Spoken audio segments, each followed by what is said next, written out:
जय जोहार जय छत्तीसगढ़ संगवारी मोर नाम है मोर ब्लॉग में अपन के स्वागत है। हमन जात हन आज खेत अपन देख सकते हो तरफ कहीं मतलब बुआ रिश्ते में पूरा लुआ गए देख सकते हो इतनी बुआ है और एक तरफ के लुआ गए देखो बाकी बने सब हाँ। देखो बाद में अपन खेत में पहुंचे हूँ बोले करे हो चालू कबर की मोला चलाना जिससे प्याज में भाजी मन में पानी देख सकते हो पूरा प्याज है मना और वो लास्ट साइड में भाजी देख सकते हो मन काटा रूंदेन की बेंद्रा वेंद्रा मत आई की यहाँ से देख सकते हो पूरा वहाँ तक है। देखा बाद हो गई हमारे घर जाके बैठते घर सीधे देख सकते हो मैंने बोला बंद करें सीधा। देखा बाद निकल गए ना अपन घर की तरफ ये हार्वेस्टर में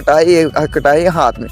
घर में आके देखें तब वहाँ उस आदरी से राहिला देख सकते हो तो थोड़े से पंखा बिगड़ गई तो पंखा के फिर लाइन वाइन ला इससे उसे करके जैसे करके बनाओ टेप मारा हूँ कि अच्छा टिके। देखा बाद देख सकते हो चालू हो गई पंखा तब बोले इसके हमारा चले यार भूसल भर दूँ ऊपर पठुआ में बोल के तेकर सीधे हम सीधा पठुआ में भरे भर में चगे पठुआ में देख सकते हो पहली कह रहे भूसा जल अगले साल के भर रहे और तेका बाद इस साइड में डालना है हमारा अभी के भूसा देख सकते हो अपना आज के ब्लॉग करता समाप्त। जय जोहार जय छत्तीसगढ़।